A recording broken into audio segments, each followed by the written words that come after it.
వివాహేతర సంబంధాలు సమాజాన్ని ఎలా పట్టి పీడిస్తున్నాయో, కుటుంబాల్ని ఎలా చిన్నాభిన్నం చేస్తున్నాయనేది మనం అనునిత్యం వార్తల్లో వింటున్నాం, చూస్తున్నాం, చదువుతూనే ఉన్నాం. కామంతో కళ్ళు మూసుకుపోయిన వారు వ్యామోహంతో భర్త భార్యను మోసం చేయడం, లేదా భార్య భర్తను మోసం చేయడం, వివాహేతర సంబంధం బయటపడిన తరువాత భర్త అడ్డు తొలగించుకోవాలని భార్య వ్యూహాత్మకంగా అతన్ని చంపించేటువంటి ప్రయత్నం చేయడం, లేదా వివాహేతర సంబంధం బయటపడిన తర్వాత భర్తే భార్యను అడ్డు తొలగించుకోవాలని భార్యను చంపించడం, ఇలా అనునిత్యం ఇలాంటి వార్తలు మనం విశ్లేషణ చేసుకుంటూనే ఉన్నాం, వింటూనే ఉన్నాం, చదువుతూనే ఉన్నాం, వీటి గురించి తెలుసుకుంటూనే ఉన్నాం. అయినప్పటికీ ఈ వివాహేతర సంబంధాలు మాత్రం తగ్గడం లేదు. నానాటికి వివాహేతర సంబంధాలు పెరుగుతూనే ఉన్నాయి.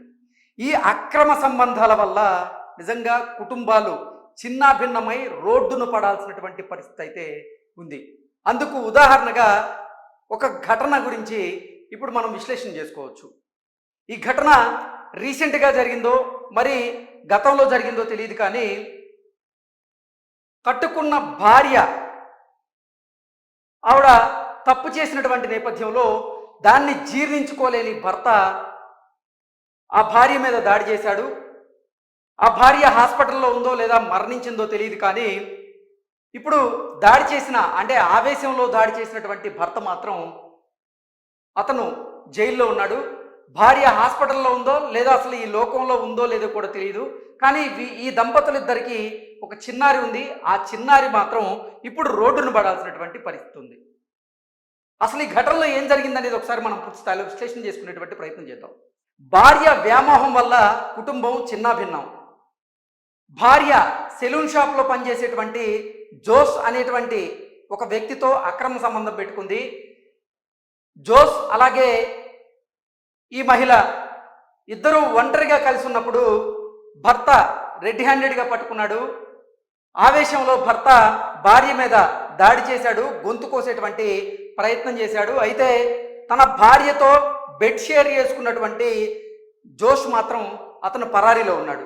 ఆమెపై దాడి చేసిన అనంతరం భర్త ఒక వీడియో రిలీజ్ చేశాడు. భార్య హాస్పిటల్లో, భర్త జైల్లో, జోష్ పరారీలో. తల్లి చేసిన పాపం, తండ్రి ఆవేశం, ఆ పసిపిల్ల జీవితం ఛిద్రం చేశాయి అంటూ ఈ పోస్ట్ ఇప్పుడు సామాజిక మాధ్యమాల్లో చక్కర్లు కొడుతూ ఉంది. ఇది తమిళనాడులో జరిగినట్లుగా ఆ వీడియో చూస్తే అర్థమవుతుంది. అది ఇప్పుడు జరిగిందా లేదంటే గతంలో జరిగిందా, అసలు ఎప్పుడు జరిగింది అనేది ఒక క్లారిటీ అయితే లేదు, కానీ ఆ ఘటనకు సంబంధించినటువంటి వీడియోలు మాత్రం ఇప్పుడు సామాజిక మాధ్యమాల్లో చక్కర్లు కొడుతూ ఉన్నాయి. ఇది తమిళనాడులో జరిగిందే అని నేను ఎలా చెప్తున్నాను అంటే, ఆ వీడియోలో సదరు భర్త లేదా భార్య గొడవ పడుతున్నటువంటి సందర్భంలో చూసుకున్నట్లయితే వారు తమిళ్ మాట్లాడుతున్నట్లుగా ఉంది. నెక్స్ట్ భర్త కూడా భార్య మీద దాడి చేసిన తర్వాత ఒక వీడియోని అయితే రిలీజ్ చేశారు. ఆ వీడియోలో భాగంగా అతను నిజంగా ఎంతో ఆవేదనతో తన భావోద్వేగాన్ని అయితే పంచుకున్నారు. ఒకసారి ఆ వీడియోలు కూడా మనం చూసేటువంటి ప్రయత్నం చేద్దాం. ఇది మొదటి వీడియో. వీళ్ళిద్దరూ భార్యాభర్తల్లో ఉన్నారు. నాకు తెలిసి ప్రేమ వివాహం చేసుకున్నట్లున్నారు. ఎంతో అన్యోన్యంగా కూడా ఉన్నట్లుగా మొదట కనిపించారు. ఈ ఫోటోలో కనపడుతున్నటువంటి ఆవిడ నాకు తెలిసి భార్య అయి ఉంటుంది. కొన్ని వీడియోలు ఉన్నాయి, ఆ వీడియోలను కూడా ఒకసారి మనం చూసేటువంటి ప్రయత్నం చేద్దాం. ఈ వీడియో కనుక మనం చూసినట్లయితే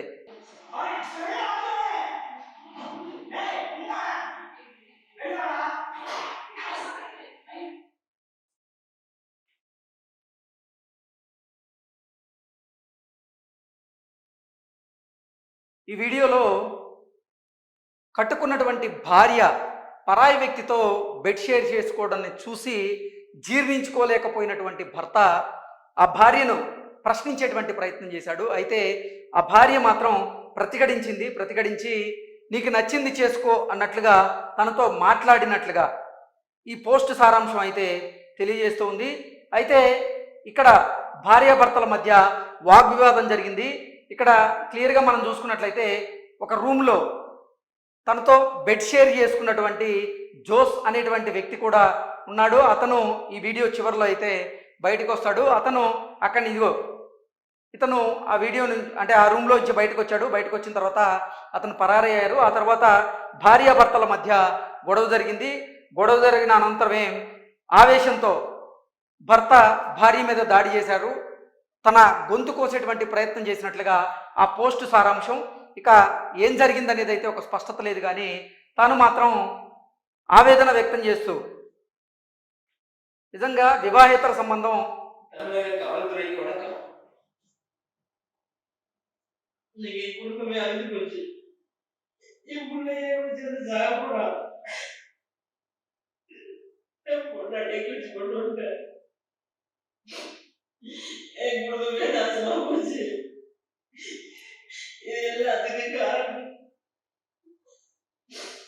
திருச்சி தென்னூர்ல சங்கீபுரத்துல இருக்கிற ஜோன் சிகரெட் தேவையா போய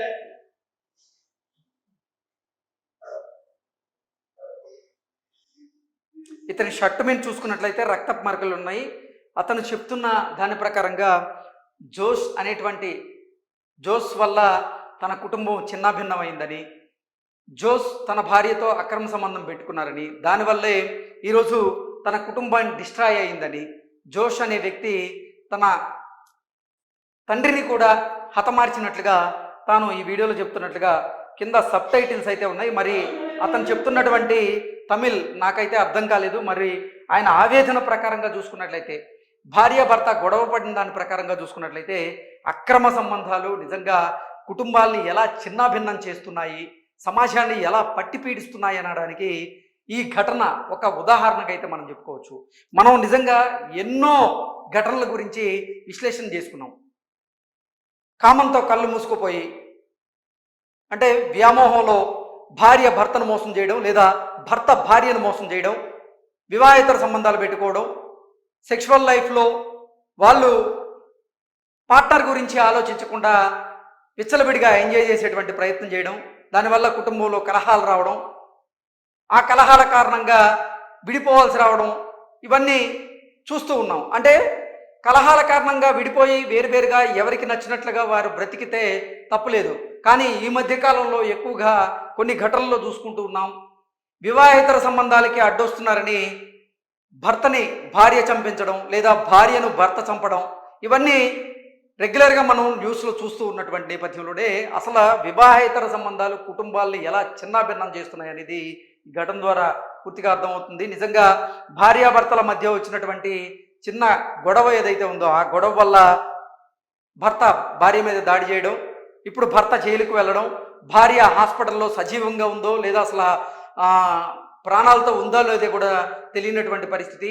కానీ వీరిద్దరికీ పుట్టినటువంటి ఇప్పుడు ఆ ఆడబిడ్డ రోడ్డును పడాల్సినటువంటి పరిస్థితి అయితే ఉంది. కాబట్టి నిజంగా వివాహేతర సంబంధాల వల్ల కుటుంబాలు చిన్నాభిన్నం అవుతున్నాయి. కాబట్టి ఆలోచించాల్సినటువంటి అవసరం అయితే ఎంత.